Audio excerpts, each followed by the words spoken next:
Namaste, guys. ChristianRLong, Life Enhancement Consulting, giving you a big and beautiful shout out on this Thursday evening.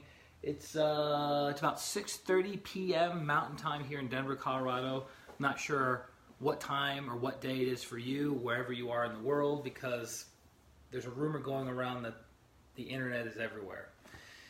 And just finished a day of healings, a very long spiritual practice. Very grateful for it. Hugo, Namaste. But a lot of energy. Just took a nice salt bath, about to cook some dinner. But I wanted to jump on with you guys real quick, connect with you, share some spiritual teachings. Hugo, you beautiful man. Share some spiritual teachings, some insights, some nuggets. Jillian, Namaste. Good to have you back on. Ashley, bring in the heat. Good to have you on. And so something interesting happened today as I was heading out the door to go to the gym. And this kind of connects with tonight's topic. So the topic for the evening is,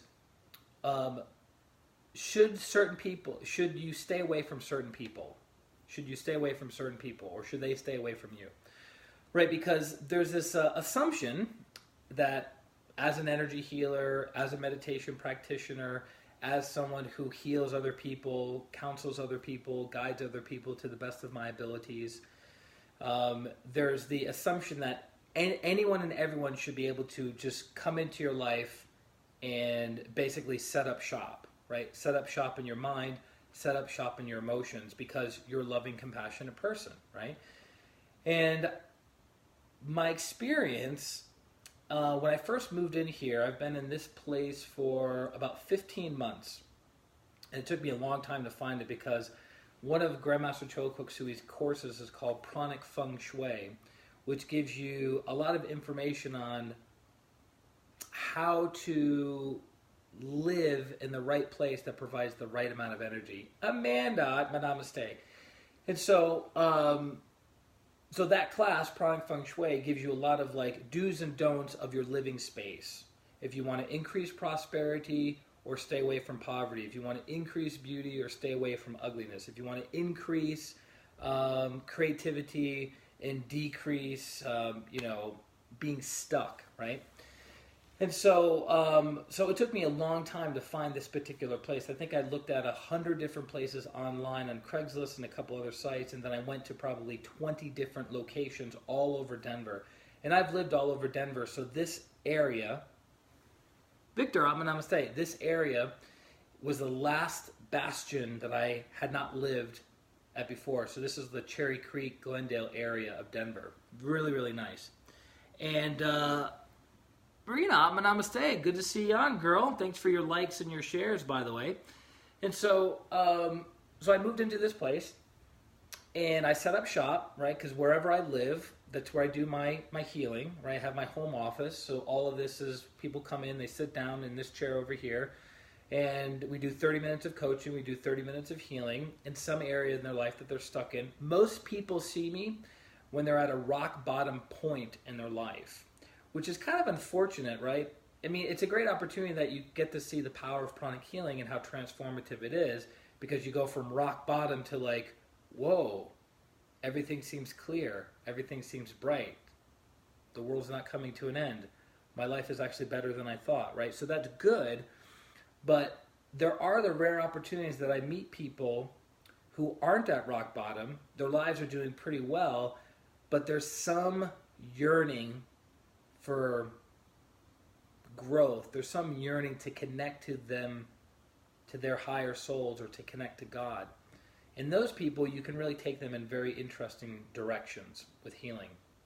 But either way, whether you're at rock bottom or you just have this something gnawing at your consciousness that you need to take care of, pranic healing can help with both. So I moved here 15 months ago. I set up shop.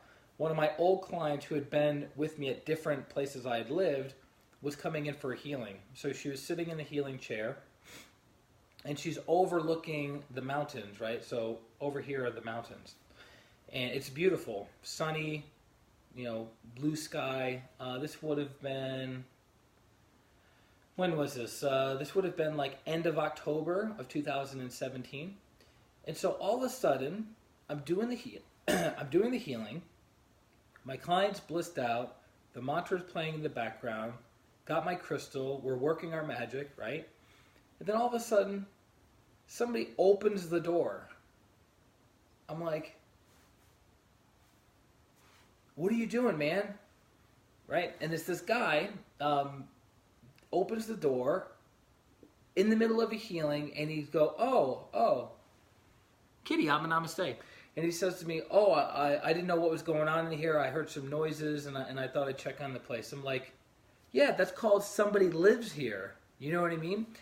And so rather than excusing himself and apologizing for walking in on not only somebody's house, but somebody working at their house, he ends up standing there and continues to talk about, I forget, it's been 15 months, 14, 15 months, but he was talking about something that didn't relate to my client, didn't relate to what I was doing, didn't relate to the living space, didn't relate to anything. It was something about himself. And I thought it was extremely rude and unprofessional and inconsiderate and lack of awareness, right? And so I noticed throughout the 15 months that I've lived at this location, Sheila, namaste, Nina, namaste, that the 15 months that I've lived at this location, whenever I would see this guy, he would either be asking for something, asking for cigarettes, asking for a lighter, asking for something dealing with his truck or one of his vehicles, and then he would be asking, and or he would be complaining, right? He'd be looking for an opportunity to complain about something. And so, for those of you who don't know me personally, if you were to just run into me on the streets, a grocery store, at the gym or whatever, I'm a pretty quiet, reserved person. I know how to turn it on when I need to and turn it off when it doesn't need to be on. Not like I'm a dancing monkey or anything, but I have social acuity. I've spoken in front of, at this point, probably 70 or 80 different kinds of groups, done personal talks, I've done hundreds of hours of live videos online, answering people's questions. Like, I'm pretty comfortable interacting and dealing with people, and I've met thousands of people face to face over the 20 years that I've been doing the work that I do and traveling and what have you. So I'm pretty friendly, I'm pretty warm and welcoming and opening in general, but there are certain people in my life that I have a wall up, a shield, a protective web, if you will, because these kinds of people don't understand boundaries. And these kinds of people are looking to take advantage of you in some way, shape, or form, like this particular person. So ever since I met him, even to this day, we haven't rubbed each other the right way. And trying to be a warm, loving, kind person, throughout the day I'll see him, as I'm leaving to go to the gym or leaving to run an errand, and I'll wave to him or I'll say hi. That was in the beginning, maybe the first 6 months that I lived here. And then I realized he never takes it kindly. He never responds positively. So when I'm positive, he doesn't respond positively. When I smile, he doesn't smile back. So what I started doing is shielding myself, not making eye contact, because as we know, the eyes are the windows to and of the soul. So if you want to connect to somebody and you want to allow another person to connect to you, you make eye contact. So there are several kinds of people. There are people who won't make eye contact because they don't want to let you in. There are other people who don't want to make eye contact because they're hiding something from you and they don't want you to find out what is being hidden. And then there are people who look away and don't make eye contact because they have low self-esteem, low self-image, low self-worth. They don't feel good about themselves, right? But the people who do make eye contact, it's an open invitation, right? It's like, hey, how's it doing? Like, tell me about yourself. What's your story? Blah, blah, blah, blah, blah, right? When you make eye contact with somebody. It's very, very powerful to make direct eye contact. And I remember teaching my son, even at 2.5, 3 years old, when he met people, to look people in the eye. And I would always stop him and be like, all right, Gabriel, look this man, look this woman in the eye when you shake their hand, right? Because I want him to feel confident and comfortable interacting with not just his peers, but with adults. So Nina says, Namaste, Christian, from a cold, cold morning in Delhi. Hope you're doing well. I hope you're doing well, too. A cold, cold day in Delhi.